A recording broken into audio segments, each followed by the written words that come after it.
Lord, thank you for being so fun, so kind, so generous. Thank you that your timing is always perfect. It doesn't always feel like it in the moment, but it is always perfect because you know what you're doing. You're amazing. And we just thank you. Thank you for being such a good father.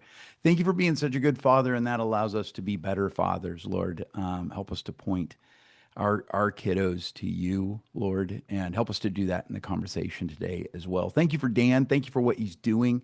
Thank you for the ministry of this podcast and his business and being a softball coach and all the cool stuff that he's doing. Lord, I just ask that you would bless his marriage with like ooey gooey rom com kind of love and fun. Bless his family, bless his business, Lord. I just ask for massive provision and favor that he would just be a curiosity to those around him, just in bringing excellence, but also flourishing and thriving. Let it be something that makes people go, "What's he doing?" Because he loves talking about you. So we just thank you for that. Lord, guide this podcast. Help us to go where you'd have us go. Stay away from anything that's not of you or not what you want to have us get into today. Lord, I also pray that you would help every listener to hear what you'd want them to hear, whether it's something that I say, something that Dan says. Lord, we just ask that they would hear from you. So we thank you that you do that. Lord, I also pray that people find this when they need it. So if it's immediately when it drops, wonderful. If it's 2 years from now when somebody's scrolling at 2 a.m. in the morning because their heart is hurting, Lord, help them to find it when they need it and help us to trust you to do that. Help us to do our part. Help us to bring excellence. Help us to do our thing. But Lord, help us to trust that you are at work here. I thank you for this divine time. I thank you for this conversation. Watch over the tech, Lord, and guide all of it. We love you and we pray all this in your perfect name, Jesus. Amen. Amen. Wow, that was fantastic. I have Yeah. so many guests come on and they have great prayers and I never record them. Oh, that's awesome. That's great. I love it. I record prayers all the time. I don't know about you, but I love having recorded prayers because sometimes when I'm walking the dog or hiking or whatever, I'll just go back to those as video or memos and just listen to them and it just encourages me. So yeah, I love it.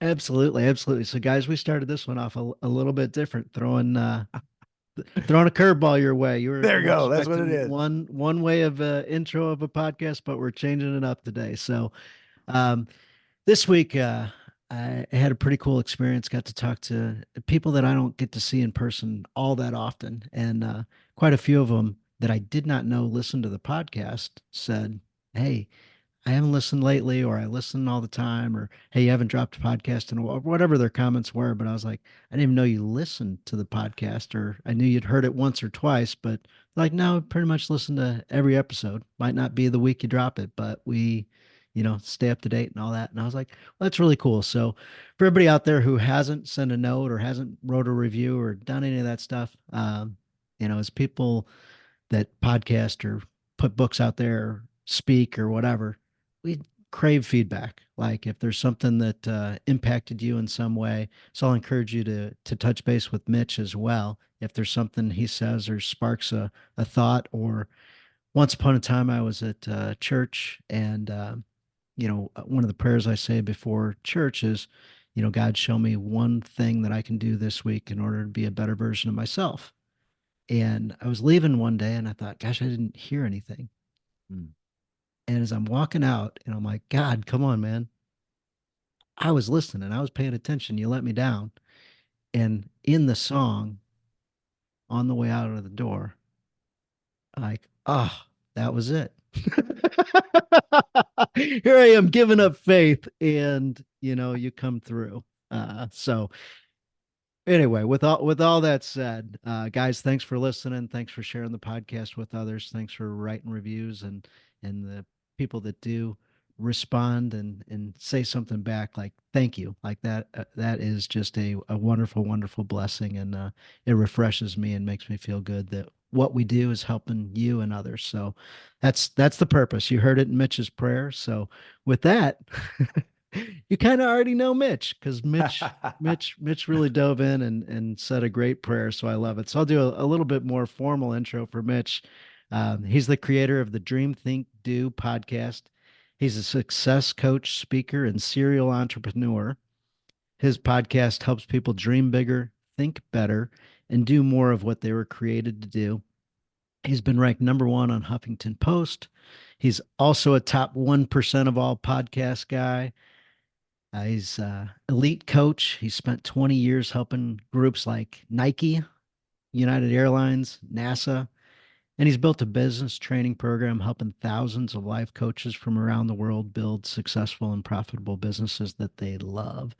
But most importantly, he's a dad, a husband, a lifelong learner. Loves coffee. I've heard Mm. coffee and a Mm. lot of what Mitch has talked about, drinking coffee now. And man, he loves Jesus. So welcome to the Journey of a Christian Dad podcast, Mitch. Man, I'm so This is excited a to have you true with us. honor, Dan. I tell you what, man, I'm intimidated. I'm a fan of your podcast, but then it was also just going through even some of your recent guests. It's like, dang, Dan is playing big. I love it. So it's a true honor. I love what you're doing. This is such an important conversation that you dive into, and so I'm excited to be here. Yeah, thank you so much. And it was kind of perfect timing for you coming on. We just had Chris Robinson on, who's got a book coming out. Chris is one of the top guys in the John Maxwell Yeah, organization. And he talked about kind of getting stuck in a success pattern. Like, you get out of, the trenches and you like, hey, cool, I'm doing some things. And then you yeah, get comfortable. yep. And he's like, that's the most dangerous place in the world is to be Oh man, kind of plateauing. yep, And then you drift and you just not yeah. sharpen your skills. And he told a short story that he was speaking like in, I forgot what country it was, but they spoke a different language Mm, than what Chris speaks. So he had yeah. a translator translating the whole thing. And he's meeting with the president of the country with John Maxwell after the speaking event. And Wow. they're having like a lunch or a dinner or something. And he's like, hey, John, have you got any tips for me to be a better speaker? And John's like, as a matter of fact, I do. I've got 10 things. That's John for you. Yeah. You So he asked, so he right? You just asked. blasts him right in front of the president of this country. And Chris is like, of course we've got rapport. And he goes, but man, did I take an ego hit. And I Yeah. also realized at that moment that I was really just going through the motions. Like I was Yeah. already good at Coasting this a little stuff. bit. Yep. He's like, Exactly. and John's like, you got a whole nother Got level, to buddy. And elevate, since buddy. since you asked, I love it. Well, it's funny because I recently interviewed a French neuroscientist. Okay. I mean, this is also the reason to have podcasts, right, Dan? Is you get to have conversations with people you would never get to have conversations with. But one of the things she brought up in relationship to what you were just talking about that I'd never heard of before, but she talked about, she introduced the concept of burnout, which I mean is very common. We've probably all experienced it. You have a lot of big hitters that listen. You have high achievers that listen. They're all in, right? So they probably have experienced burnout. That's where we, wind up being in a prolonged experience with stress and being stretched and all of those. But she brought up the sneaky, ugly cousin of burnout, which is bored out. And bored mm, out is interesting in that it is something that high achievers and successful people experience more. And it's sneaky because the experience of bored out feels like burnout. But basically, what she explained was that being bored out is continuing at a high level of performance, doing the same tasks over and over, because that's what allowed you to achieve your success, reach that level of leadership, attain that position. She said, but doing those tasks over and over, which is what has, helped you to secure this level of success, notoriety, influence, whatever it might be. She said that also starts to become boring. And she said that the experience feels much like burnout, but the way you correct it is very different. And I was like, oh, that's fascinating. It's interestingly enough, she admitted to it on my podcast that she had left. She quit a high level position at Google because she thought she was burnt out, but she was actually bored out, oh, and she regrets that decision. But that's part of the reason why she pursued the neurosciences. Is she was like, "Why did I quit this amazing opportunity?" And she realized, oh, she was trying to combat the wrong thing. wow, Yeah, wow. Can you share a little bit about, what you know, what her suggestion was. yeah, What I yeah. love about it is and I think this is it's so what I love about neuroscience is that neuroscience is finally they're catching up with the way that God designed our brains, right? Okay. Right. So what she talked about was that with being bored out, when you hear that and you're like, whoa, I'm a high level leader, I'm a high achiever, I'm doing these things because they've worked, right? And so what are you saying? Stop doing those things that have worked? And she said, no. She said the way to correct being bored out is to introduce novelty, intentionally introduce novelty. And what's interesting about this is she was a neuroscientist, wasn't big on a faith conversation, but I Right. immediately went to, oh yes, right? Because what's interesting about bored out, if you look at bored out, oftentimes if it's not addressed, if you don't intentionally go after it, that's the thing that gets people into affairs. That's the thing that will often get people into drugs or drinking and those kinds of things because they're trying to treat what they think is burnout, but it's actually bored out. And so they introduce novelty by accident. That's very dangerous. Introducing novelty by intention is a beautiful thing. So it might be signing up for a class. It might be going to that Bible study that scares you a little bit because you're like, I don't know what we're going to do there, right? But it's something new. It might be creating a side business or experimenting or, like looking at the possibilities of exploring that kind of opportunity, right? It's that thing of pursuing something new intentionally. And when you do it with intention, it can be a really healthy thing. That's great. I Yeah. love that. Yeah. And what's beautiful about it is like just 15 minutes a day of intentional novelty can help to really rattle that being bored out to the point where oftentimes it will just evaporate. Huh. But it I doesn't it love it. doesn't have to take like a quit your job and move to Fiji, which hey, if you want to do that, go for it. That's great, right? But it's generally trying to learn something new, be exposed to something new, meet someone new. It can be for as little as 15 minutes a day. That's funny. I hadn't really put that concept into the phrase lifelong learner. Right. Right.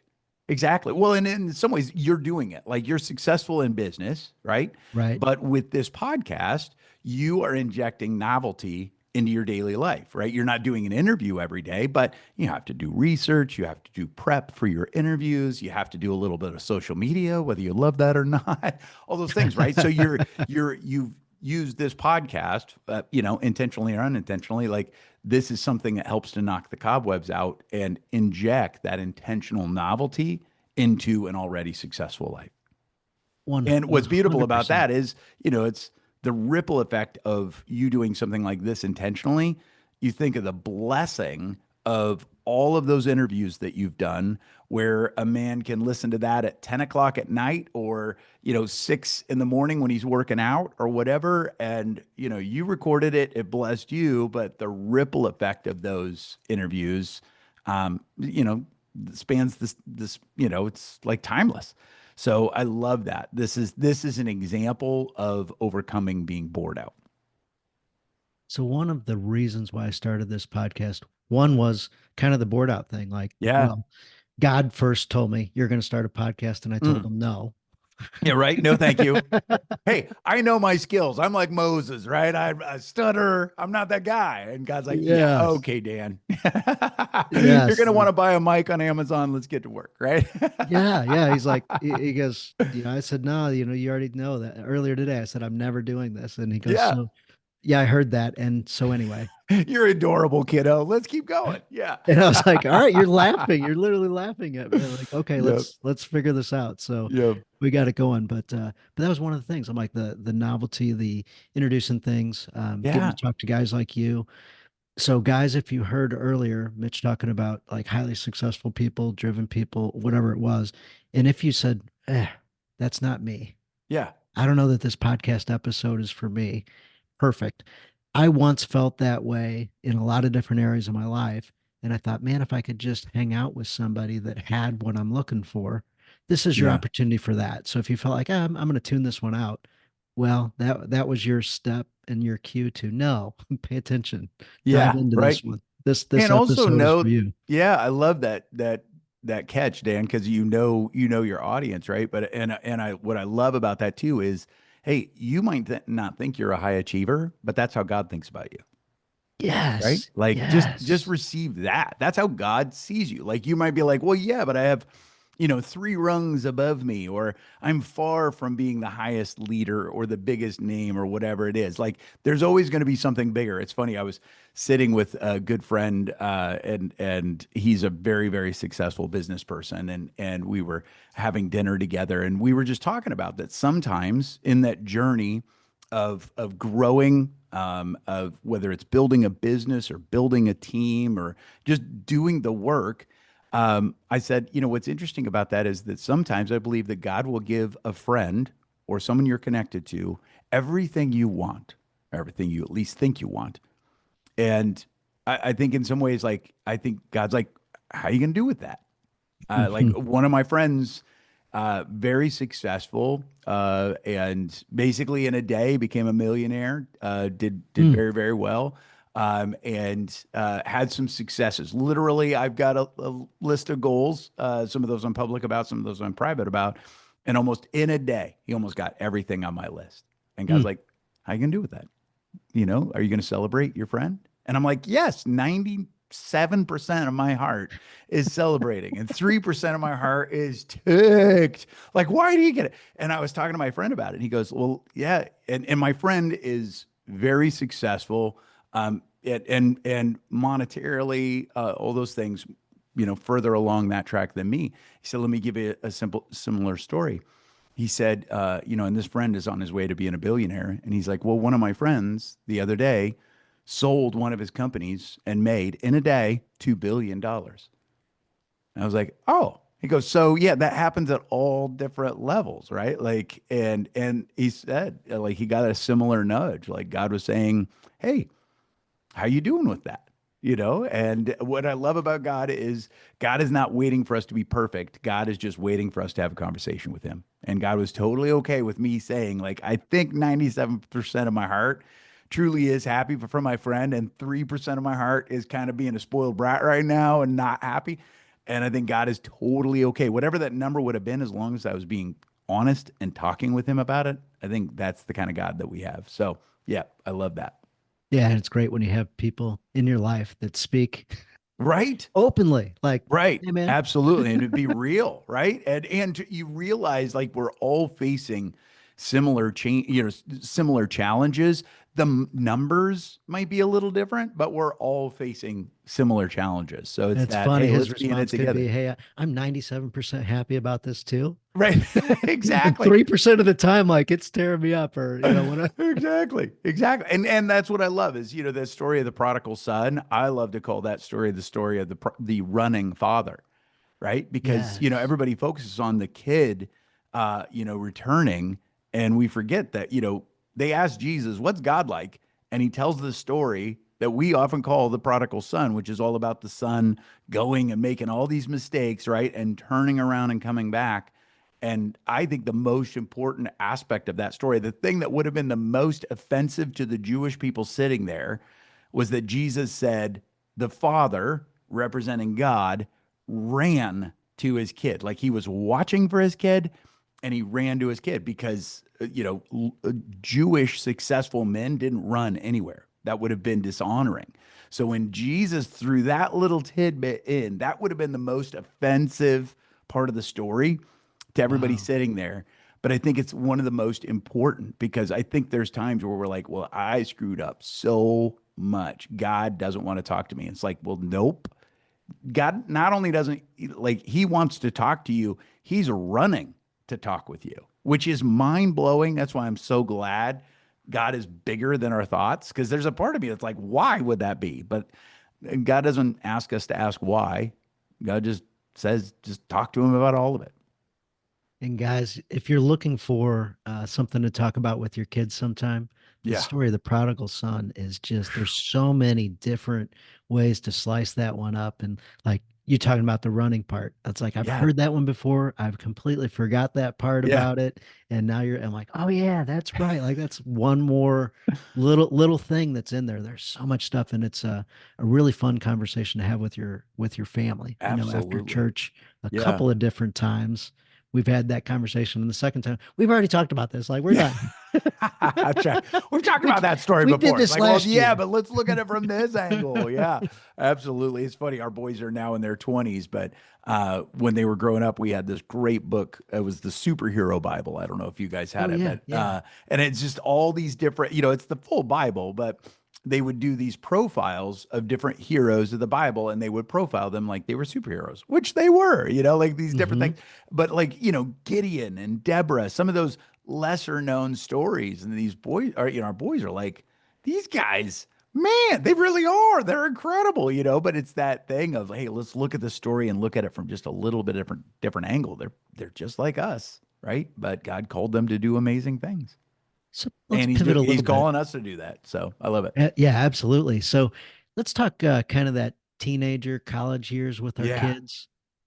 We obviously were there once ourselves, and Right. now as dads, we're all going to go through the phase of at some point, our kids are going to create some distance between us or try to push Sure. back, push boundaries. Almost all of them, maybe not Yeah. all of them. Yeah. Um, It's a have natural part of growing up to kind of figure out how to do it on your own, those kinds of things. Yep. Have you got any advice or thoughts or just anything around cultivating that relationship with your teenager or college age child when they're doing things that are just absolutely pushing your buttons or Oh, yeah. causing angst in you? Yeah, absolutely. So, I mean, what I love about this conversation is it applies to if your kids are two, right? And it applies to your kids that are 22 or 42, right? And part of it is to see them, and part of it is to hold them as capable. Hmm. We have a coach training program. We train people how to be life coaches and business coaches, and it's amazing how often people are like, "Ugh, I wish I would have had this earlier for parenting." And because we talk about that oftentimes as a coach. Now, I mean, there are times where as a dad, we absolutely need to tell our kids what to do, right? Like if Hmm. the movie theater is on fire, we need to tell them to get out of the movie theater, right? But more often than not, instead of directing them and telling them what to do or what to think, the more powerful thing is to ask them, what do you think? What do you think? And to hold them as capable of coming up with an answer. And that's hard sometimes because it's funny because as we train leaders to coach, one of the things we have to say is, hey, intentionally choose to put the coaching hat on because if we as parents, part of our job is to keep our kids safe and part of our job is to keep our house out of chaos and things like that, right? But when we intentionally put the coaching hat on, putting that on, part of it is elevating the value of your kiddo learning something themselves because you probably remember, I do too. It's that thing of my dad could tell me 1,000 times, but if oftentimes if I was really going to learn it, I had to learn it myself. So Hmm. it's kind of that coaching, it taking that coaching approach.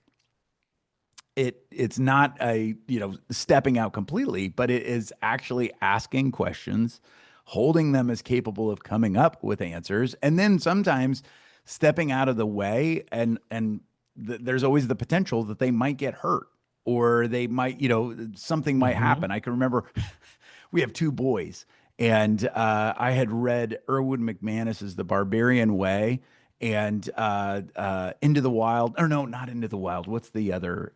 There was just one of the other big books at the time, and I just chose, it's like, you know what? We're going to let the boys get hurt from time to time. Now, I would still stay Hmm. close, Hmm. but that we had a big tree in the yard at that time. And my wife came out, and our boys were up in limbs that were much higher than she was comfortable with. She's like, what is happening? And I said, hey, they wanted to go up. And part of doing this, part of climbing a tree is learning how to do it and also learning how to fall or learning that, hey, falling hurts. So make good choices, those kinds of things. And you could tell a kid all day long to avoid that, not do it, but there's a good chance they're going to do it. So stay close, right?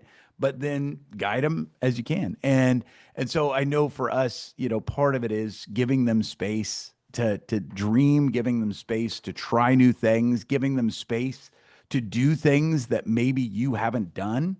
That's another big one. I know for our boys, our both of our boys were not really into kind of typical sports. Like they weren't into baseball, they weren't into football, they weren't really into soccer. But we wanted to have them active. We wanted to have them trying things. So when our boys were 6 and 8, I said, "All right, what do you guys want to do? Like, we need to do something. What do you guys like?" And they both were like, "Well, we like cartoons. We like movies." I was like, "Okay, well, you want to make one?" And they're like, "What? Like, what would we do?" And I was like, "Well, I don't know, but let's figure it out together." And so that kind of became our mantra. Like, I don't know, but let's figure it out together. So that's what we started to do. So we actually went and started to do a little research and figured out that movie makers often create a storyboard. So that's what we did. We're like, all right, what do we want our first movie to be about? And our first one was a Lego stop motion video that was painstakingly slow and kind of boring and really hard, and produced this, it was 6 hours on a Saturday, and it produced this like 30-second video. So we're like, okay, we're not doing that again. And so we did another one. We were going to do live action. And I just sat with them as they kind of drew out a really rough story. And then we're like, all right, well, we would need these pictures. We would need these kinds of shots. And so we did it. I had a flip camera, which is a little red dot camera. I don't think they even exist anymore, but it was about as, simple of camera as possible. And we went and shot a movie. We did it on a Saturday. We edited it together on a Sunday and showed it to their mom and some of the teachers on Monday. And what's wild is they loved it, and they realized the exciting parts, the fun parts, and the really boring parts too. And I won't say that immediately everything changed, but over the course of their junior high and high school years, they went on to create 35 short films. Oh, wow. And our older son, he's in the military now, but he's written screenplays that have been optioned. And our younger son is now a working actor in LA.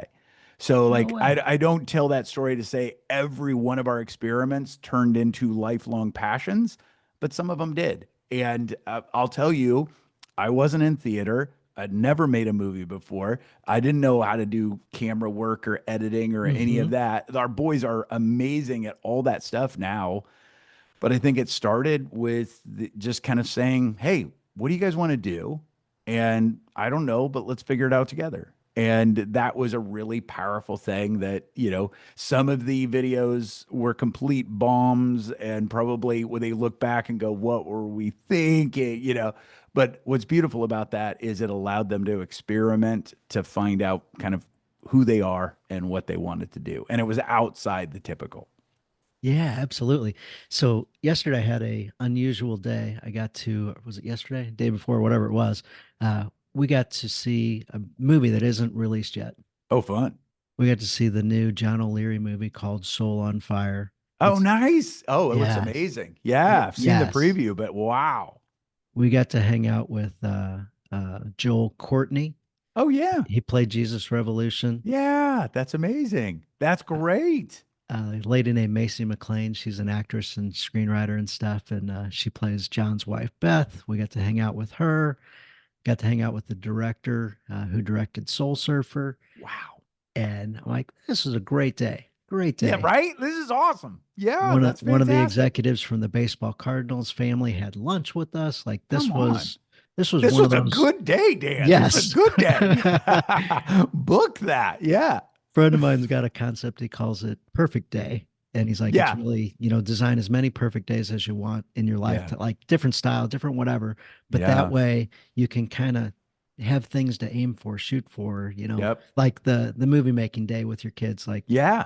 a perfect day concept could be, hey, let's create something with my kids, whatever it is, no limits, and Yep. have a discovery conversation, then just dive into something and Yeah. have fun.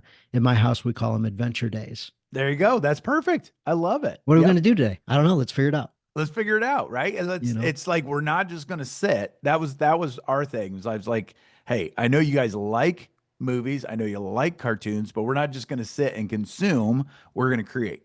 Or some of the other days where I don't know, let's go hike someplace we haven't hiked before. Or, it's kind of going back to the original concept that we were talking about of inserting intentional novelty. So it's saying, all right, let's create this together. It's not just me saying, "Hey, we're going to do this," right? But it's to say, "Hey, what do we want to create together?" And that took a lot of different turns, a lot of different experiences, and those kinds of things. And some of them were amazing, and some of them were not. But at the very least, at the end of the day, we'd usually laugh about, okay, well, that was like an incredible experience, or that was abysmal, and we'll never do it again. But we got to have that experience together, and that makes all the difference. Yeah. So give yourself permission to not be the expert. So like Yeah, you, for you're sure. like, I don't know how to do this, kids. Right. And what's powerful about that is when your kids see you doing something that you don't know how to do, that also helps them to see like, oh, it's okay to try things that we don't know. Like it's okay to try things we're not good at because dad sure did. Those kinds of things. It's probably best, even if you're really, really good at something, it's probably best to not have all the answers, right? Like I can remember our younger son, wanted to get into martial arts in junior high, and I had been in martial arts in college to the point of being a black belt and instructing classes. I can't touch my knees now. I mean, like the flexibility's gone, a lot of that stuff. But I loved it. I absolutely loved it. And I had lots of opinions. I wanted to have every answer because, boy, if he had a question, I had every answer. And I wanted to bring value that way by having all the answers. But then I realized, like, wait, I want this to be his journey. I can be on this journey with him. And so that's what I decided to do. I decided to bring value, not by having all the answers, but to be alongside him as he sought out the answers. And so that's what I told him. I said, hey, I'm going to shoot straight with you. I have my black belt in Taekwondo. I love a specific approach to Taekwondo. But that's all I'm going to say. Here's what I'd like to do is I'd love for you to research, and I'll research with you if you want, but I'd love for you to research 5 different schools. And I will go with you to the 5 different schools. But here's what we're going to do is we're going to go to those 5 schools, and I want you to analyze what do you like and what don't you like. And at the end of that time, you get to decide which school to go to. I'll talk through all of it with you. I probably will have opinions, but I'm going to get your opinions first. And I really want this to be your decision. And so that's what we did. And we went to one that was like full on Cobra Kai school, like no pain, no gain. And then we had one that was like total Tai Chi, where you're like, I don't even know this is really a martial art.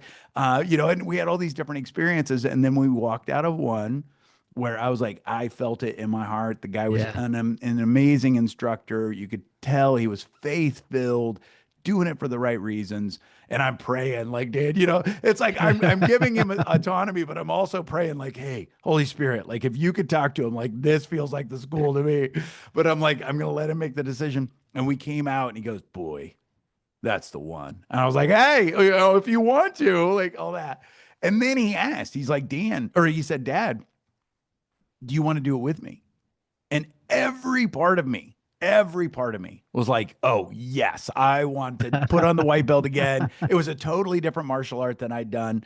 But I said, hey, I want to, but here's what I want to do first is I want you to do it for 6 months. If you still like the school, I'll start, but I want you to be advanced over me. I don't want it to be like I'm doing it and here's my kid too. This is your thing. So I let him do that for 6 months. I went to every class because he wasn't driving at that point. So I went to every class just because I really wanted to see it too, and it did something in me and all that. So that's what we did. About 7 months, he had elevated through two belts by that time, and after he got his second belt promotion, I said, "Hey, I would love to start. Are you okay with that?" And he's like, "Yeah, but now I can actually I get to help some of the white belts." I was like, "Yep, I'm going to need your help. So let's go."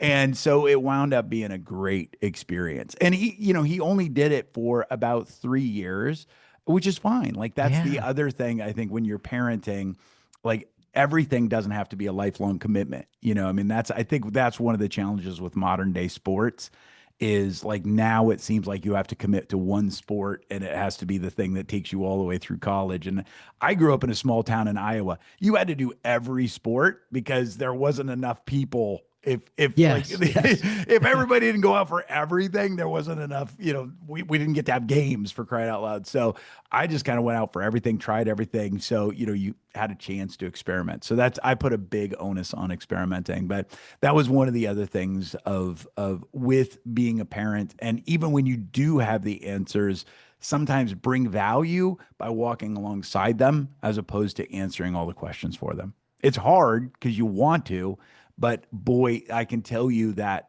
Alex, our younger son, he felt like karate, this particular approach to karate was his. And he got to have a totally different experience because he'd arrived at that. I was with him the whole time. Like I agreed, all that stuff, but that was his experience. And he learned at a whole other level than had I said, that's the school, go, let's do it together, that kind of thing. So backing up a little bit, Yeah. working with your kids at whatever age, 2 to 42, but they're they've driven you crazy. Yeah. They pushed your buttons. They've got the different things. I'll give you a real life example.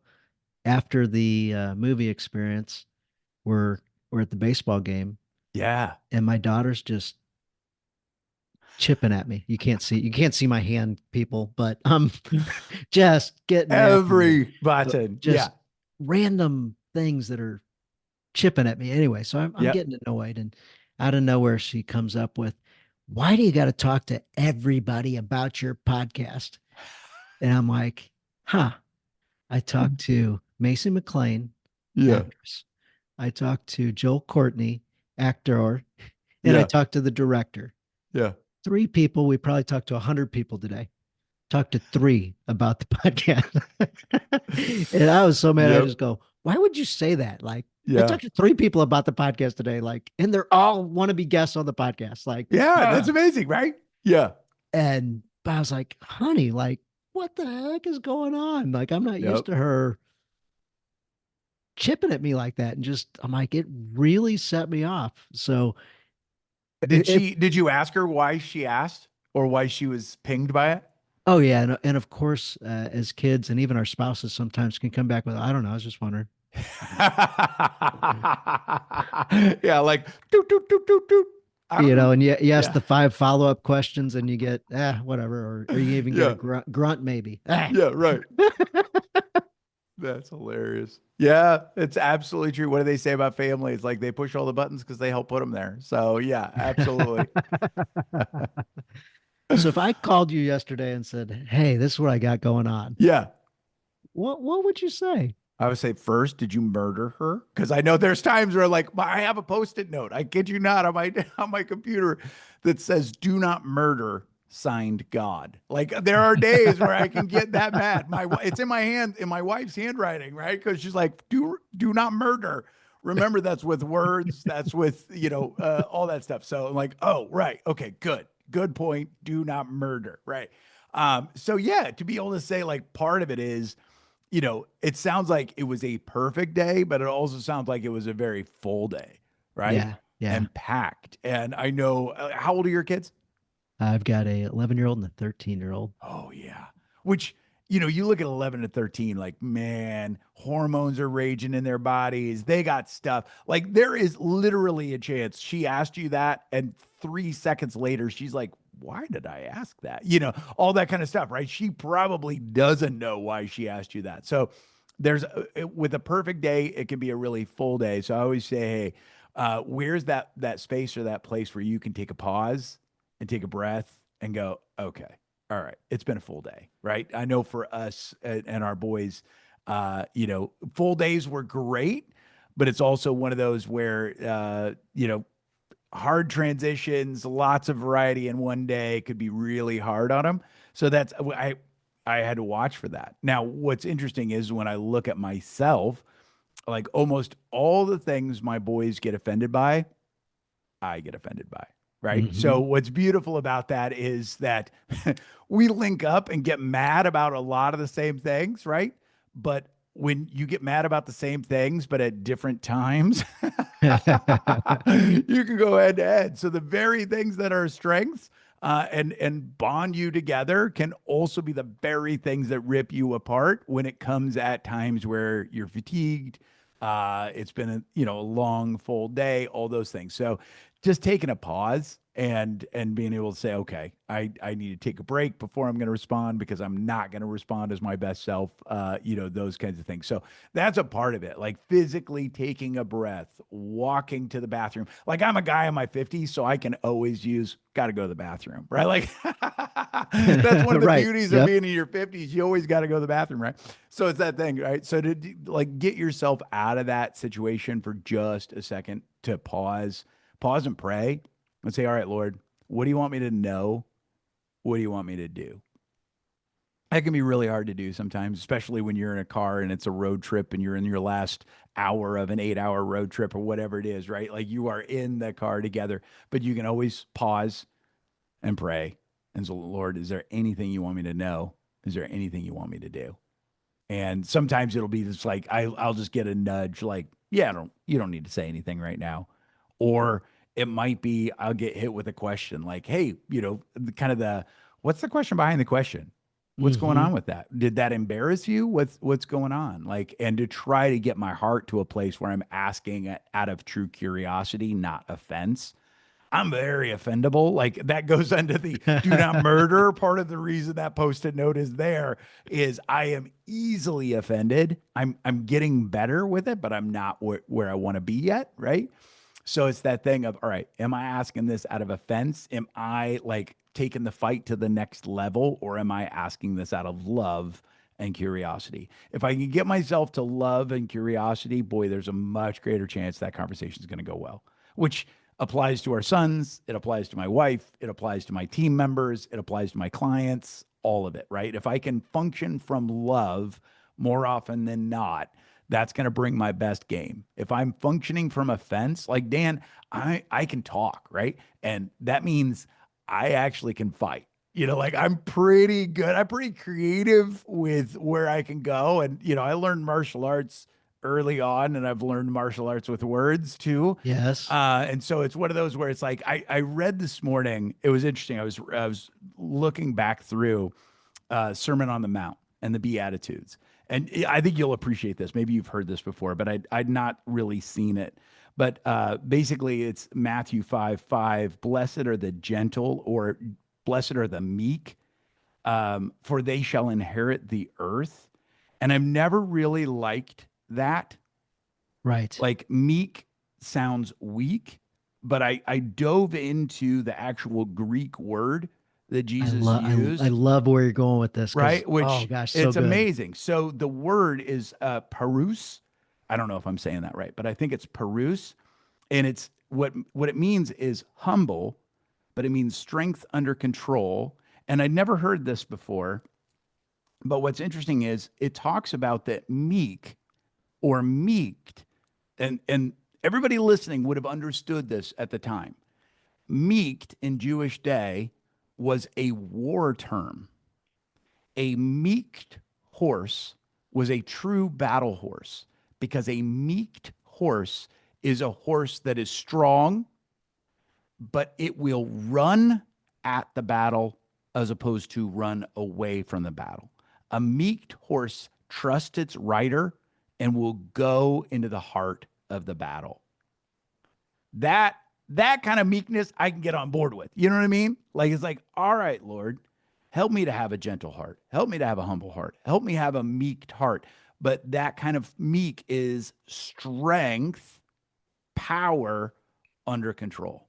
And when I'm offended, I'm not under control. You know what I mean? But man, when I can get my heart to love, so that's when I pray and when I pause and pray, I'm also like, Lord, help me to remember that I love these kids. Help me to remember that I love my wife. I think like you, I totally married outside my class. I mean, like I really did well. I'm a good salesperson, but boy, who I married proves I'm a good salesperson. And it's that thing of like, okay, I love these kids. I love my wife. Like, yeah, I can get to love, and then help me to get to curiosity as opposed to fence, and that helps a ton. I'm not perfect at it, far from it, but boy, that helps. 100%. We talk about that a lot, making decisions and take action out of love instead of fear or Yeah. anxiety or, Yep. uh, when you're, down and out, Yep. and just recognizing that. And you can analyze the path that you're going to take. I'm going to say this to my wife. I'm going to do this Oh, to my yeah. wife. I'm going to, Yeah. man, today, blah, blah, blah. Where's that coming from? Yep. Anger, fear, frustration, being offended, pride, Yep. ego. Yep. Oh, There it is.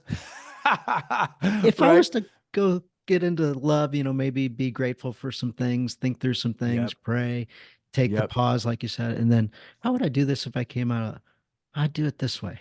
Yep. Exactly. Exactly. My wife was having a conversation with my daughter that I overheard earlier this morning, and I was like, wow, how great is it to be a mom and to have that feminine side and have that soft touch that. Yeah, right? It's true. Well, and here's one of the other things is I've also realized that, especially because I have not gotten it right a lot of times. And what I've realized is because unless you've got some perfect listeners, and I'm guessing you've got like full on humans as Right, right. listeners, We right? do. That's Yeah, we that's do. my I've that's my audience too. I got humans, like, and I'm grateful for that. So if you're human and you screw this up, one of the most powerful things you can do is go and apologize as soon as you realize you screwed it up. And what's beautiful about something like that is like there are times where I've said something that I wasn't proud of. Um, and I could go to our sons and say, hey, I could argue in my head I was right, but that's not who I want to be. And I really apologize. And if there was anything that I said or did that made you think I didn't love you, made you think anything lesser of yourself, I own that and I really apologize for that. And it can come from the heart. And it's interesting. There's people that have asked like, because I've got I'm wildly blessed that I've got a strong relationship with both of our boys, and people will ask sometimes like, how does that happen? And I'm like, well, one of the things you love them well, there's no doubt, and guide them, hold them as capable, but apologize often from the heart. And what is amazing about that is that helps to solidify the relationship to know that you can go through hard times, but that you can also have real conversations on the other side. For sure, 100%. You also talk inside your coaching groups and with your clients and really anybody that'll Yeah. Anybody that'll dive into this listen? topic, but about the authority bridge. Yeah, absolutely. And that's a really fascinating thing, especially to talk like a lot of my clients, faith is an important part of their life, but not all of my clients, right? But what's interesting is this authority bridge conversation has really become a central part of what we do now. And like I mentioned, I'm a speaker, but I'm also a success coach, and I work with a lot of entrepreneurs and high level leaders and high achievers. And one of the things that started to emerge was that as I was coaching these, high level folks, they would often start to get curious about like they'd hear I went and spoke in Austin or Kansas City or New York or whatever. They're like, well, tell me more about that. How's that work? And they Hmm. also saw that what I was basically doing on social media is not oh, this is what I had for breakfast, y'all. Like it's Right. more like I'm an introvert, so I don't love social media, right? But at the same time, what I do is I try to focus on bringing value on social media as opposed to ego driven. I try my best to have it be value driven, not ego driven. And so a lot of my clients were like, Show me how to do that. What does that look like? And what's interesting is that a lot of them, like me, I came out of the pharmaceutical world and had a pretty successful run in the pharmaceutical world. I'd gotten to be a manager of a $2 billion pharmaceutical company. But if I was being honest, the minute I walked out of the doors of that pharmaceutical company, nobody knew me, right? Like I couldn't walk out of that, even though I had success. I couldn't walk out of that and just be a speaker and a coach. Nobody would have hired me because nobody knew me. And so I had to start on what we call the authority bridge. I didn't know that's what I was doing, but it absolutely was. And that's now what we teach is that basically there's three phases to the authority bridge. Especially if you're a high level leader or you're doing some interesting things and you would like to introduce some coaching or speaking to your world, whether it's to drive more revenue for you personally, maybe it's more impact, more influence, those kinds of things. It's a great side business for a lot of the folks that I work with, and then some of those people turn it into full time jobs that they love and get paid really, really well for. Those kinds of things. So the authority bridge is just something. It's a pattern that I had to walk out first, but now we teach it, and it's a three-phase process. So the authority bridge starts with what we call covered authority. And that is where you are gainfully employed doing something that you're good at, you're having success with, you might even really, really enjoy. But covered authority means you start to actually put content out in some way that brings value, that allows you to grow in your authority, not because you're saying, I have authority. It just allows you to grow in your authority because you're doing it. It allows you to teach from the journey. It gives you a platform that grows. So, as an example, like you have a successful business, but you're doing something like this, right? That's a part of covered authority where you go and do it because you want to see it in the world, right? Like it brings value. You enjoy it. I mean, Dan, you're really good at it, all that stuff. So it's one of those things where covered authority is you're not dependent on its income. You're not dependent on this thing to, put food on your table or put a roof over your head. But if it's something that allows you to have interesting conversations, put out value, and potentially drive some revenue from time to time, that's awesome, right? And what I love about covered authority is it's never a waste. Even if no one ever works into getting paid as a speaker or a coach or a content creator, like covered authority is never a waste because oftentimes you're having really great conversations, you're meeting new people, you're learning new things, you're breaking the board out pattern that we Yes, talked about before. yes. So covered authority, never ever a bad thing. Now there are things that we teach that make it more effective and also make it a lot more fun, those kinds of things, but that's never a bad thing. And then phase two is what we call emerging authority. And that's where you start to get paid for it in addition to what you do from day to day. And that means, you can start to get paid for maybe doing some coaching or consulting. That's one of the easiest ways to get started in it. Or you can get paid as a speaker, which is also really, really great.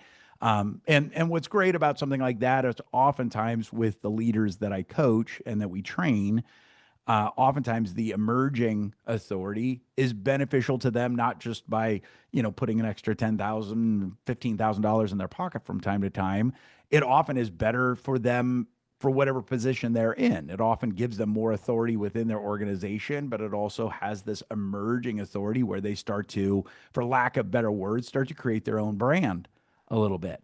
And what's beautiful about something like that is it does allow you to have more income, but it also allows you to have more influence. And I think from, a faith-based perspective, what's really ironic and kind of upside down kingdom is what's interesting is that when you talk about your faith, people often are open to it. But what's weird is when someone pays a speaker, they often tend to have more influence, right? Like as opposed to, hey, you're having coffee and don't get me wrong, coffee with friends and talking about Jesus is still wildly important.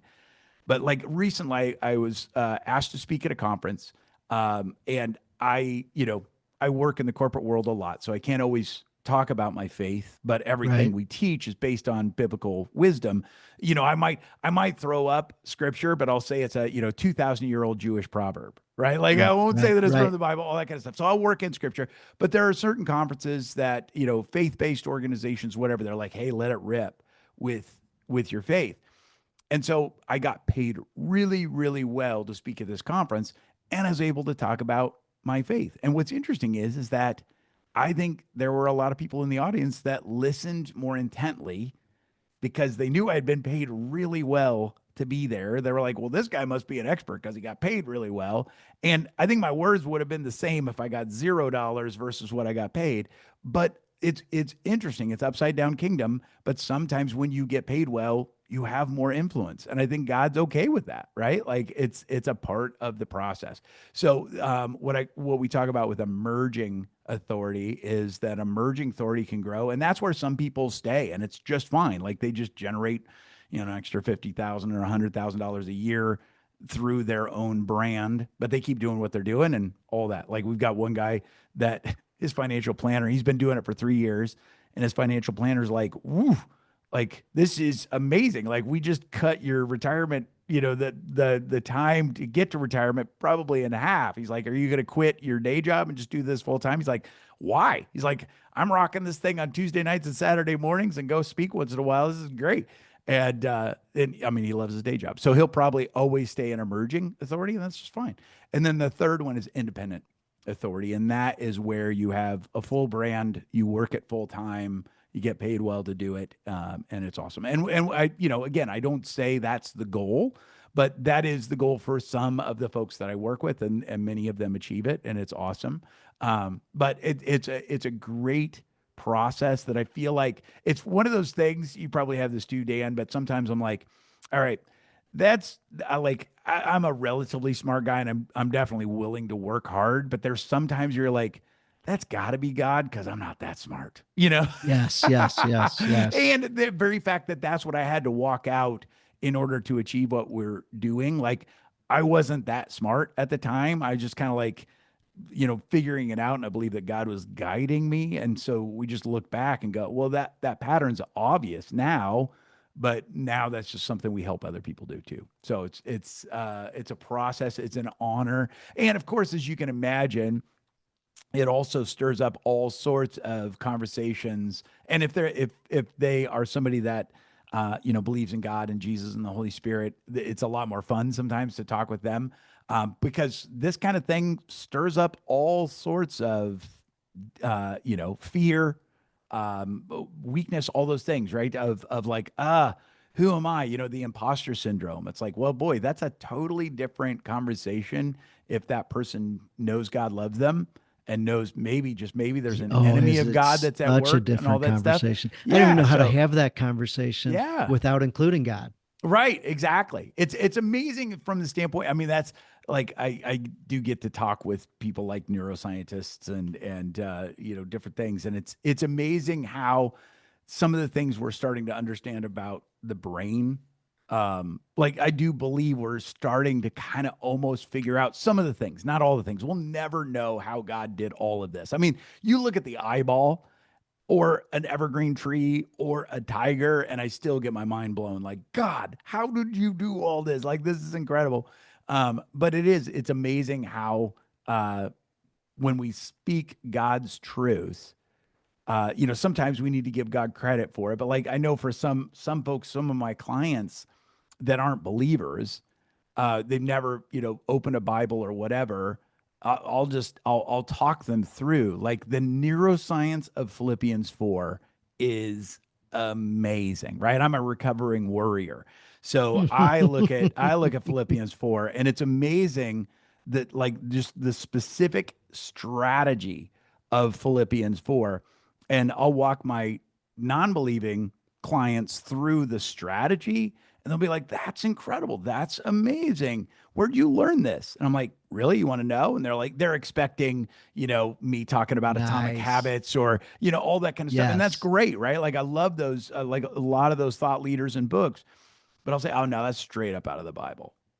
And they're like, wait, what? I'm like, yeah. Like there's neuroscience all over the Bible. Like let's, and then I walk them through, and it's just this, Let, they get let's to do see. let's do that. Like hit it. Yeah. Like everybody's got that. Yeah, right. Exactly. So, I mean, Philippians 4, it's amazing because what I love about it, the first time I read Philippians 4, I got mad, right? Because I was still full on worry mode. And I mean, when I grew up like scared kid. I was like the Tesla of worry. Like I could freak out in zero point 0.2 seconds. You know what I mean? I could get to 60 miles an hour in no time. And I mean, like worry myself sick, confound the doctors, be home and out of school for 2 weeks at a time, like serious worry. Then I didn't get better at handling it. I got better at Wow. hiding it. So I was dying on the inside, but looked fine on the outside, but dying on the inside. So the first time I saw it, when I looked at Philippians 4 and I saw Paul says, don't worry about anything, I'm like, Paul's just like everybody else, right? Because a lot of times if I would talk about my worry, that somebody that didn't worry would say, don't worry about it, right? And they'd even do the hand motion, like, Yeah. Yeah. don't worry about it, which I can tell you, if you don't worry, God bless you, that's fantastic. But if you do worry, if you get that, don't worry about it, especially with the hand motion, it's never worked since the dawn of time, right? But then I came back. Like I got over my offense. Like I said, I'm Yeah. very easily offended. So I got over my offense. I'm like, all right, Paul, I'll give you another chance. I'll keep reading. So he says, what I love about it is he says, don't worry about anything. Instead, think about these things. Do this, right? And he says, first, pray. Pray that God's with you, that you could lean into God's love. So I love that. Like he's not saying, hey, don't worry. He's saying, don't worry, do this instead, which is really powerful. That's the first step, right? He's not saying, don't worry, try to bury it, try to look, like if you're looking at your yard and saying there's no weeds, there's no weeds, there's no weeds, and this jungle of weeds is popping up, like that's not helping anyone. He's not saying that. He's saying, hey, don't worry, do this instead. Know that God loves you, be grateful for that as much as you can, right? And then he goes further. What's beautiful about it is now we've started to get the worry like, okay, I won't worry. What am I going to do instead? And what he says is, hey, don't worry. Know that God loves you. He's got you. He's with you. Ask for his help. And now do this. Think about these things. And he starts to list off these things. What's beautiful? What's Mhm. glorious? What's amazing? What are you grateful for? And I recently taught this. I was speaking at a young adults ministry at our church, and I took out a glass and I had a big bottle of orange pop. I don't know why orange pop, but it just like that reminded me of worry. So I said, our brain, like Paul's saying, our brain is like this glass, right? And worry, and I start pouring this orange bubbly soda into this glass and it fills up. And that's what worry looks like. And people are like, yeah, I know what that, yeah, like that's what that feels like. It's just, psst. You can even hear the like, the bubbles in my microphone, all this kind of stuff. And I dumped out the orange pop and I said, all right, no, Paul's saying, don't worry. So I dumped it out. But instead, because the worry's right there, if the worry wants to come right back in, Paul says, hey, do this instead. And I took out Play Doh and I actually gave out a bunch of Play Doh. Like there's nothing, the smell of Play Doh, come on, right? Like, did you know that they now have Play Doh cologne and Play Doh perfume because apparently Play Doh does something to our brains? Like it makes us more creative, all this stuff. Anyway, I start basically, I have someone come up and read the scripture. It's like, hey, don't worry, lean into God's love, pray for God's help. Now do this. Think about what you're grateful for. Think about what's beautiful in your life.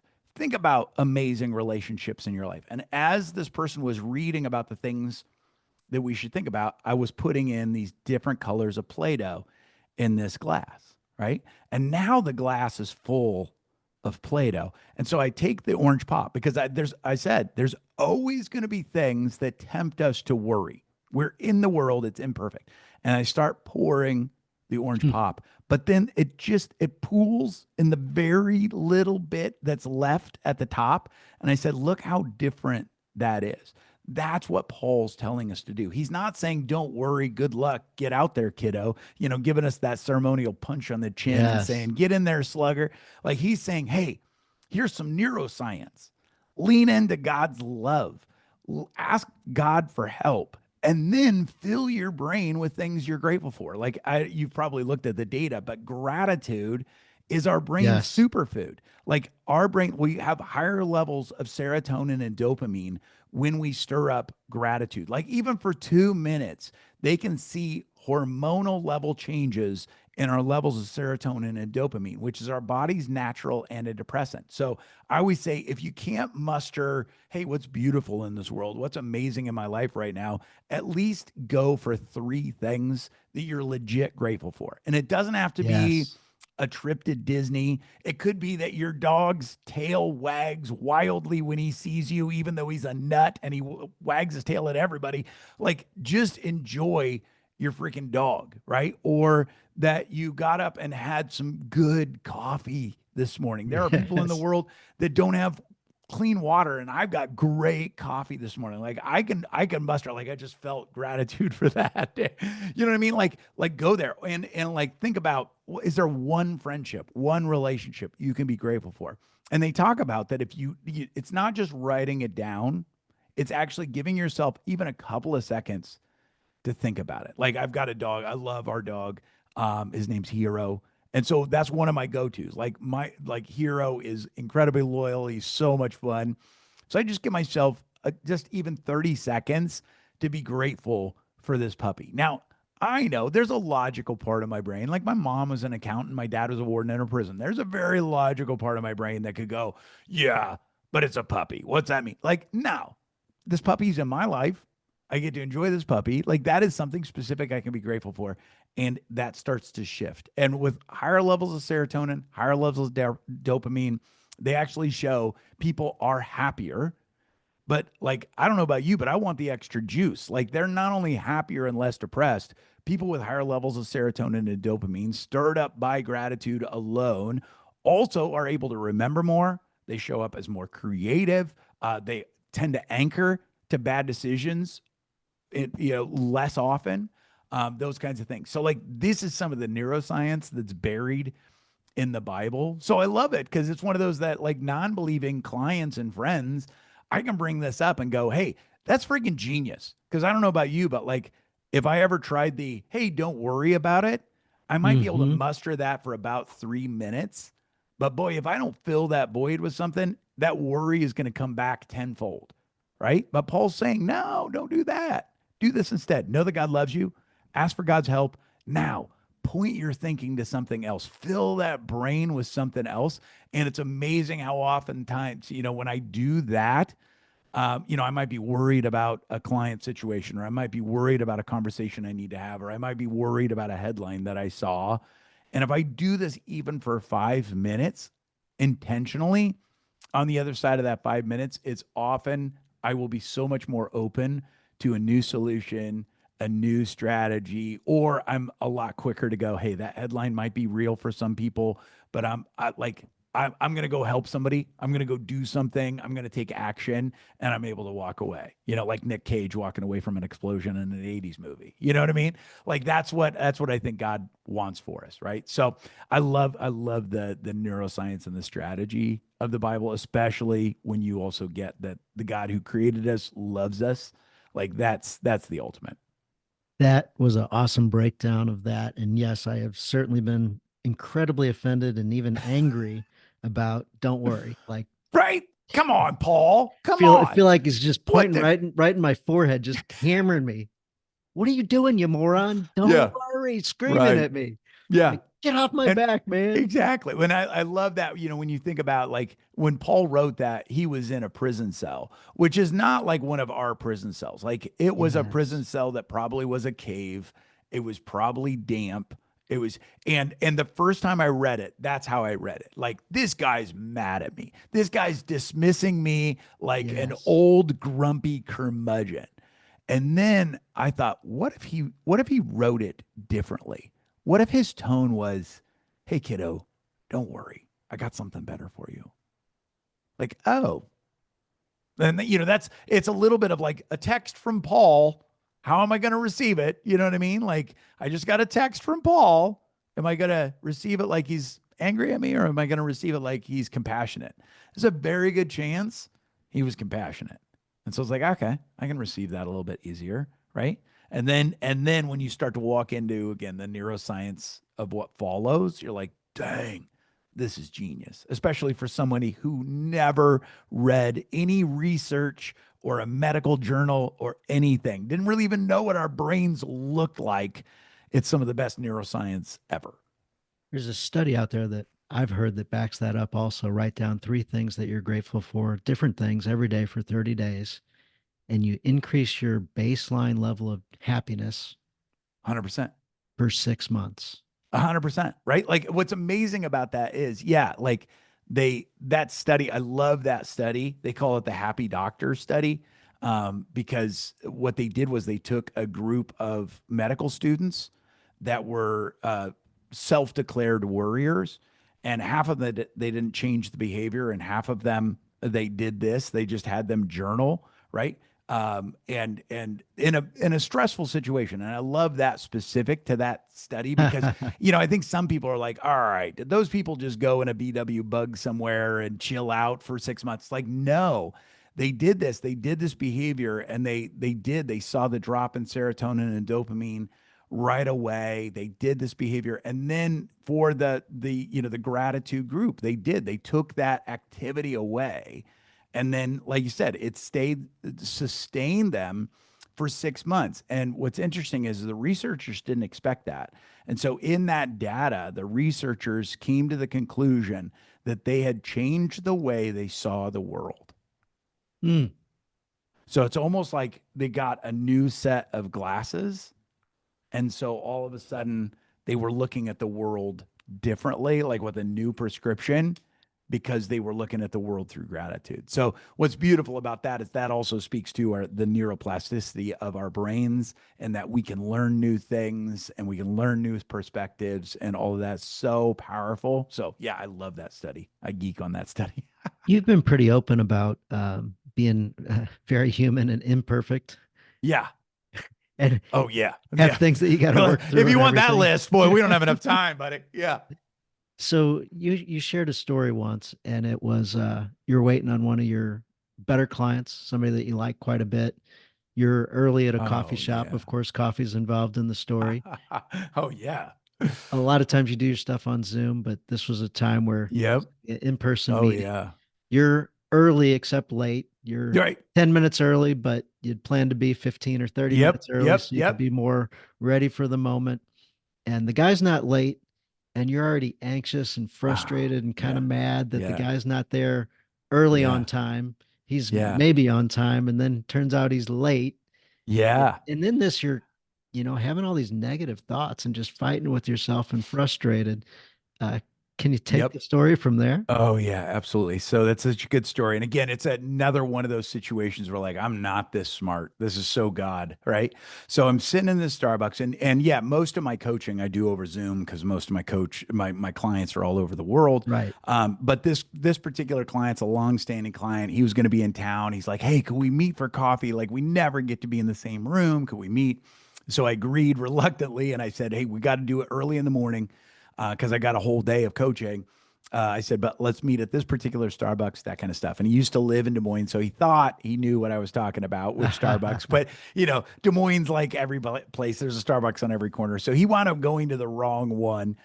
So yeah, like I got there a little bit early. Like I mentioned, my dad was a Marine, so if the Matthews boys were 10 minutes early, that meant we were still 5 minutes late because like you get there early.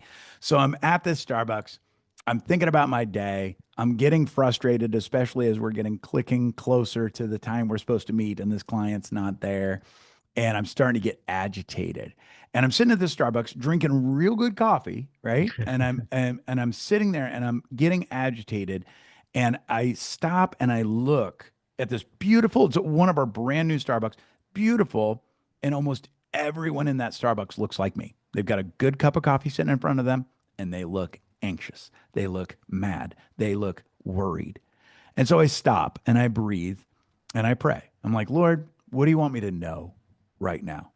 What am I believing that's not true? That's one of my favorite questions, especially when I'm starting to feel anxious or worried or Guys, stressed. guys, write that one down. Yeah. What am I believing right now that's not true? And I hear this phrase, you're believing the everywhere, everything fallacy. I'm like, what? I, what does that mean? And God's saying, You think you need to be everywhere and you think you need to be everything. And that is a fallacy. And I was like, because that's exactly what was happening, right? Like I had a day full of coaching clients that I was really looking forward to working with, all that stuff. But I was, already thinking like, if this client shows up 5 minutes late, he's going to want to go 5 minutes later on our hour, which is going to put me later in the day, all this kind of stuff. And he's like, that's a fallacy. I was like, okay. And so I always love if he gives me something that I'm believing that's not true, I always love to ask him, okay, I get the everything everywhere fallacy. And I think all of these people in this room are believing that too. Like one person was on social media working, one person was doing email and Hmm. they were stressing and everyone was everywhere except for where we were right there in a beautiful Starbucks drinking really good coffee. I'm like, oh wow, that is a fallacy. I said, okay, so if that's the fallacy, Lord, then what's the truth? And that's when I hear the phrase that you're talking about. And he dropped it on my spirit again. It's way more smart than I am. He hit me with the phrase, one place well. One place well. And immediately I was like, I think I love that phrase, but what does that mean? What's the truth in that? And he said, everybody's believing the everything everywhere fallacy, but all I ask you to do is be one place and do it well. That's where I'll always meet you. I will always meet you in the moment you are in. Just be in that one place and do that well. And all of a sudden, just got hit with this wave of like peace. Like, I can freaking do that. Like, I can do that. And especially if I know you are right here with me in this one place, I can do that well. And what's funny is you'll understand this, Dan. Like, I don't know how God works most of the time, right? But my client then showed up in that moment, which was hilarious. And he felt terrible. He was like, oh my gosh, I totally went to the wrong Starbucks. I so apologize. And I was like, buddy, sit down because I got something to tell you. And I think maybe God sent you on a wild goose chase because he needed to have a conversation with me first. And he's like, oh, really? So I told him this thing. And so then we spent the next hour talking about what it meant to be one place well. And, it was absolutely what he needed to hear too, because he was in town for a set of meetings and he was doing some stuff and selling some stuff and all this kind of stuff. And he was like, you know what? That's it. I needed that too. In every moment I'm in today, I just need to be in that one place and do it well and remember that God's with me. And I was like, well, thanks for making space. Like you maybe thought you went to the wrong Starbucks for by accident. I think maybe Holy Spirit sent you over there because we needed to have a chat.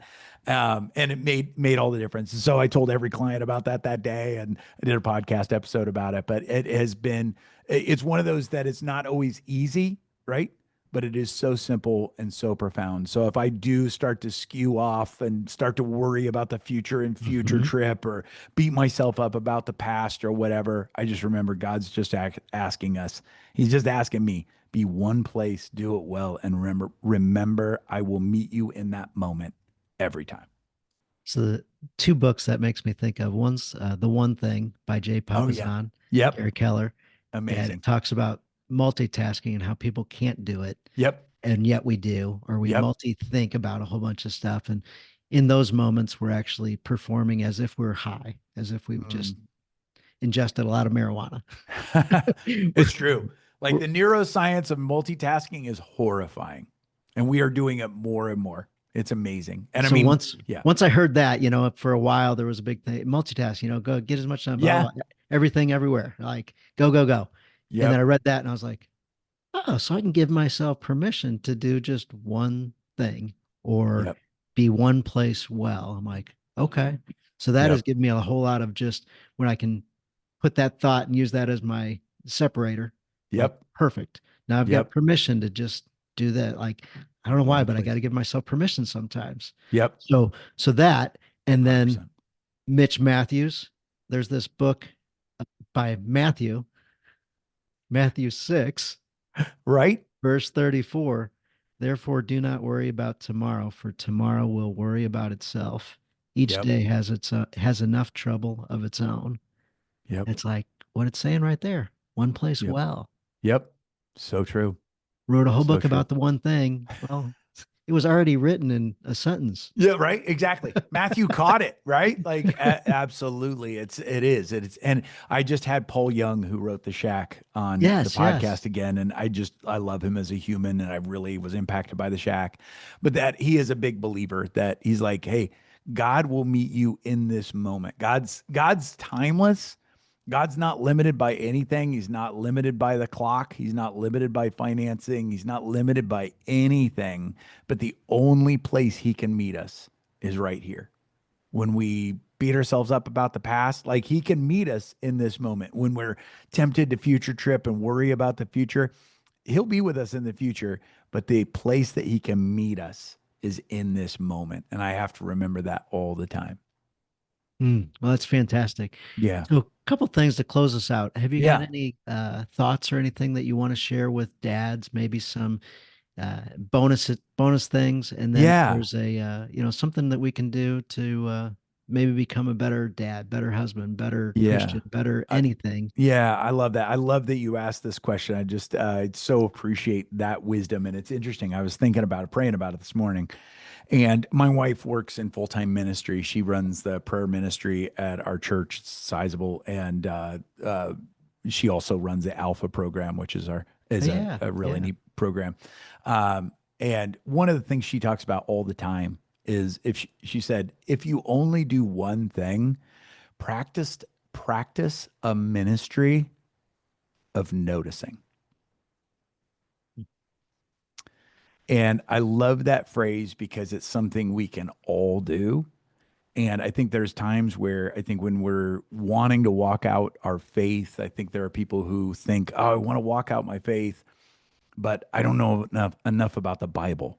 I don't have enough theology, or I'm not smart enough, or I'm not a wordsmith, or I don't have a degree in that, or anything, or I'm new to my faith and I don't have enough to stand on, or I loved your conversation with Andy Archer. He was like beating himself up, like I don't know that I can put out something on social media about God because I'm not perfect and I'm messed up and all that stuff. And I love that. But what's beautiful about the ministry of noticing is, and it's a prayer, like, Lord, what do you want me to see? And more importantly, who do you want me to see? And the ministry of noticing can look a lot of different things. I was just in the Denver airport last week, coming back from a speaking thing and a podcast thing, and I was just praying that, like, Lord, who do you want me to see? And I saw, and if you've ever been in the Denver airport, it's got a Yes. Oh, bunch yeah, of I've been those, there. like, Yeah, yeah. yeah, the moving, it's not the escalator, but the moving walkways. Yes. And there was a guy, Yeah, this, people movers. yeah, people movers, that kind of thing. There was an employee who was working really hard cleaning this thing. Like he was on the thing, it was moving, he was on his hands and knees, and he was cleaning this thing. And I stopped and I knelt down and I said, hey, thanks for working so hard. This looks awesome. And he looked up at me like you could tell, he probably most of his day, everyone walks past him, not even noticing him, right? Not even acknowledging him as a human. But God put it on my heart. Just encourage that guy. Let him know you see that he is working hard, right? So I just leaned down. It wasn't a half-hour conversation. It was probably a 30-second interaction. But I was like, hey, you are doing amazing. Like, thank you for how clean that is. That looks great.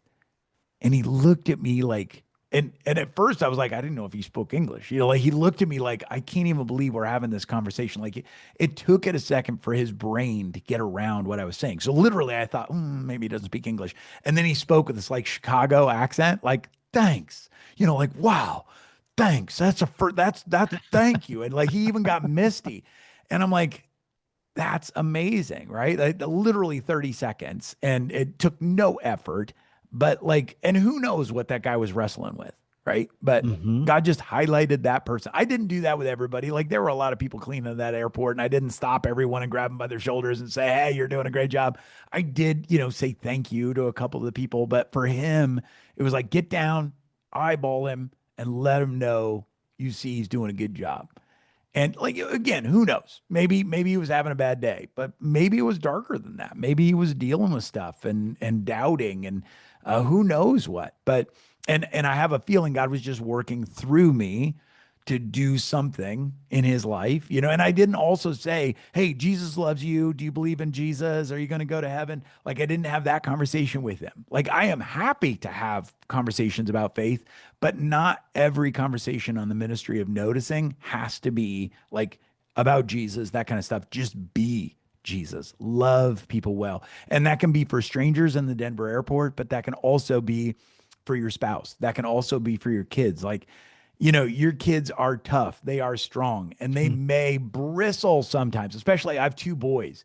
And like they are great and they have huge hearts and all that stuff. But sometimes I will stop them and I'll be like, all right, I'm going to hit you with some mushy stuff real quick. And they'll be like, oh, dad. It's like, I see how hard you're working. You are making good decisions. You are willing to have hard conversations that a lot of people aren't going to have. Like you are making a difference. You are doing it. And it probably doesn't feel like anybody's looking right now, or you might not get encouraged a lot, but you are doing the right thing. I see it. God sees it. Right. And it like end of mushy rant, but I'm going to hug you now. Oh, dad, like, and I'd bring him in for a Yes, hug, all that yes. stuff. Right. And it's that thing of they may not act like they appreciate it in the moment. But trust me, that plants seeds. No matter what your relationship is, like you can even say, "Hey, I'm not perfect at this, but I'm going to try this thing. I'm going to try to encourage you right now to the best of my ability, and this is what I see." And just to list out some of the things that you see. Like you see that they're trying. You see that they're working hard. You see that they're pushing through. You're seeing that maybe, I mean, I know for my kids, like one of them lives in LA, one of them's getting ready to go to Iraq. They are facing things I never had to face at that age. So I'll say like, "Hey, I am so freaking proud of you because you are facing stuff I've never had to face. I will be there with you. I will encourage you. I believe in you. I'm always a sounding board, but you are moving into new territory." And we've moved into new territory in the past, and that's why we can talk about moving into new territory now. But it's that thing of like, I'm not going to be able to bring a lot of value from wisdom of having that shared experience. But boy, I'm there with you and I'm ready to talk whenever you can and want to. So it's the ministry of noticing that's been a game changer for me. I love, love, love that. I have seen so much of that over the past couple of weeks. And Yeah. as soon as you said it, I like just, ah, an, That's an, awesome. an example. My daughter was wearing this really pretty dress and at the movie event, and Macy McLean, who is a really pretty woman, Yeah. and she, actress, and she's like clothing and Yeah. designing She's and got a big writing and following too, right? Like, I big mean, following. Yeah, big yeah, following, right. big following. And so like that's her that's her lane is like, Yeah. and she sees my family walking up to say hi to her, and she greets my daughter and she says, "Your dress." I noticed that across the room, and I've just really been appreciating the little ruffles Wow. and the sleeves and the way that this is woven in. And wow, it's just beautiful. Like I love that. I'm Macy. What's your name? And did your daughter just melt? Like, that's Oh yes. incredible. And Yeah. as the dad, I'm like, wow, like Yeah. thank you so much for noticing Yeah. For not only my noticing. daughter, but also the intricacies and the and I Right. and I noticed just a little bit later on that day, she saw another lady that she said, "I love your earrings. Your earrings are," and I was like, wow, like she Yep. is all Yep. over this. Like this Yep. is great. And that's Um, beautiful. I mean, what a great picture of the ministry of noticing. But also, what's beautiful about the ministry of noticing is you can do it from a strength. You can do it from a passion. Like Macy, obviously, fashion is important to her. So her eye is trained for that. So she just notices and encourages, right? Like your eye might be trained for sports. Your eye might be trained for clothing. Your eye might be trained for performance, whatever it is. Like, wow, you nailed that presentation. You are rocking it. Or even if they didn't kill the presentation fully, you can say, "Hey, that one part of the presentation where somebody pushed back and you really addressed their question really well. You asked that clarifying question yes, and yes, then you addressed it. You didn't go offense. You went like, hey, truth and all these things. Like even if they didn't kill the whole thing, the yeah, yeah, presentation wasn't 100, percent or whatever. find that thing that you can encourage. Like notice that thing, hone in on that thing. And it's amazing how when you encourage the things that are working, you see more of those things work. And to amplify that, in the John O'Leary movie, he got burned over 100% of his body, should Yeah. have died Yeah. like instant, Like right then, lost his fingers and stuff like lost his that, right? fingers. Yes. Yeah. Oh gosh, his dad had to break the news to him that the surgeon Oh, had just taken his fingers off and they were under wraps, so he couldn't see it. And ah, yeah. Oh boy. so there's a scene in that movie where the doctor has like all the interns and the med students and all that in the room, and he Yeah. says, "Who is the most important person to John surviving?" And the A+ student, I'm certain, Yeah. smugly says, "Well, you, doctor." And she's proud of herself, and he's, "No, no, not me. Like, but you did all the things." She's, Yeah. "No, no, I'm not the most important reason why this kid lived." And so he's like, "Well, John's attitude himself, like he's a fighter." And he's like, "Well, that was a really important part of it, like that Yeah. for sure. Like that almost was." Yeah. Just, but who? And they couldn't come up with it. And he goes, "The janitor. He was the most important person in the whole Wow. thing." The janitor's in the room, and he's like, "Me? Like, I didn't even know you knew my name." Yeah. And he says, "Because of him, he disinfected this whole room Yeah. over and over and over and over. The number one killer of burn victims is infection. Wow. So if Wow. he didn't do his job well, Yep. if he wasn't in one place well, Yeah, right. if he didn't take, you know, ultra precaution and really be into his job, John would have died." Yeah. Wow. And like, That's holy so cow, like, good. That's so so good. one of the takeaways is when you can edify others in front of others Yeah. and share that perspective, like it just amplifies that noticing as well. So, wow, what an awesome, awesome, awesome challenge. And it's something just like gratitude that we can forget to practice. Yep. 100%. We can be in our groove, we can be in our lane, things are going. And when we look to get back to basics and go, oh, Yep. Yep. That's huge. Right. And that even falls under the ministry of noticing. Like just notice some things you could be grateful for. Like you might not feel it, but like, hey, what are a couple things in my life that I could be grateful for right now? And then once you think of those, or once God brings something to mind, then feel it. Like feel the gratitude. You know, it might be a relationship, a friendship, a past experience. Like if God brings it to mind, just lean into that and feel the gratitude for it. Right. Like just see what it does for you. But it all falls under that ministry of noticing, which I love. And my wife does it so well. So I'm reminded of it constantly.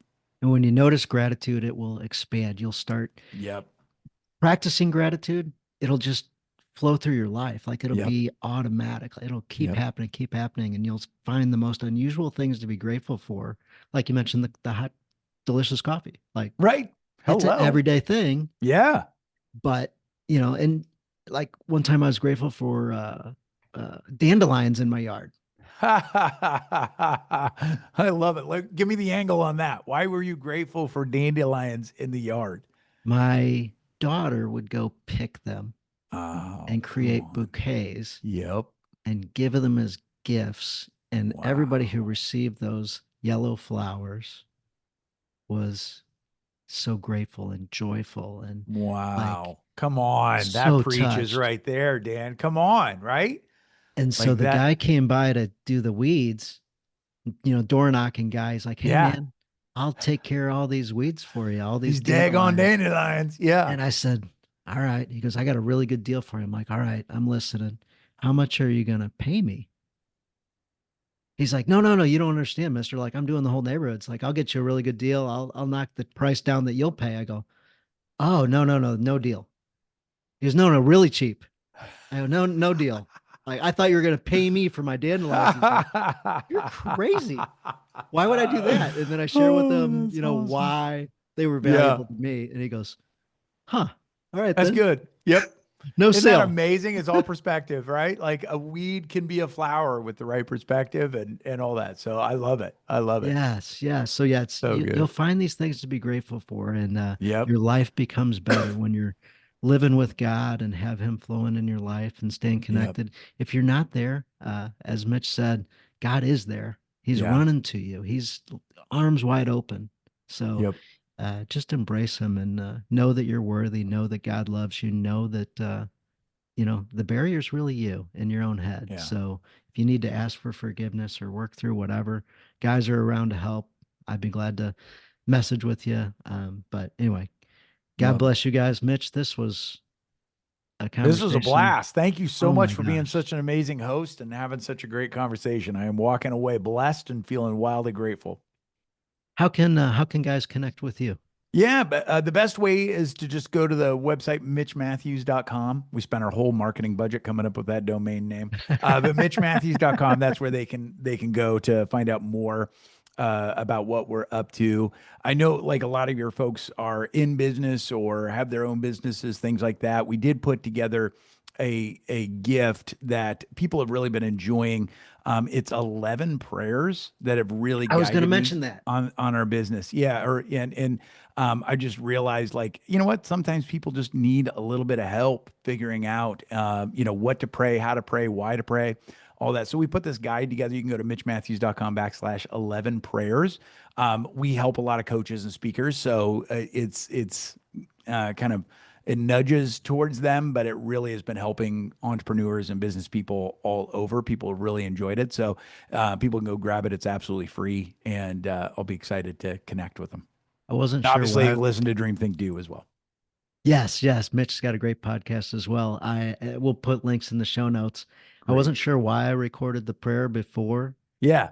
that usually isn't included in the Right. podcast. A bonus. It's bonus, right?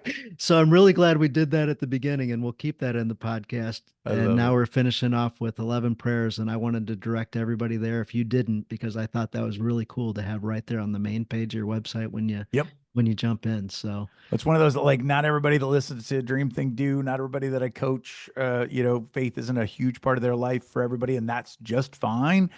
But prayer is a huge part of my life, and it's one of the things that helps me to do what I do. So it feels like, you know what? Hey, this works for me. It's in the toolbox. If you want to grab the tool, great. If you don't, no problem. No harm, no foul. That's not your thing. But boy, it makes all the difference for me. So why wouldn't I share it? yeah, seeing people's prayers, listening to people's prayers, hearing how just others pray. Yeah. So again, introducing novelty. Right. Let me go grab something a little bit different flavor. Let me have chocolate Yep. today instead of vanilla or whatever Exactly. it is. Right. Like, Just trying it out. Right. And that's yes, that's the yes. beauty of prayer too, is we follow a God that's living and wants to meet us in this moment. Right. And so prayer is just one of the ways. It's a good conversation starter, right? Like there are those games that are conversation starters. These prayers are just a conversation where, conversation starter with the creator of the universe, which is pretty freaking cool. So have some good conversations with them. Well, fantastic. Well, thank you for going long on this one. I know we'll Yeah, cut man, this I one lost into. track of time. This is great. It's meant to be. It's fantastic. It was funny. I was supposed to have something right after this, and that got moved. So Oh, we were meant to have this amount of time, which is absolutely perfect. well, we'll chop this one into two parts and That's let the great. guys digest it a little easier. Part two. I love it. That's great. Well, God bless you, Mitch. Look forward to staying in touch. If there's anything I can ever do for you, always glad to help. Thank you. I appreciate you. Thanks for doing what you do, man. You're making the world a better place. And guys, if you know somebody in business that is looking to level up or looking to start a side project or what have you, or has a side project that wants more juice, contact Mitch. And God bless you all. And share the podcast, share Mitch's podcast. Check out his podcast as well. And God love you, and God bless you.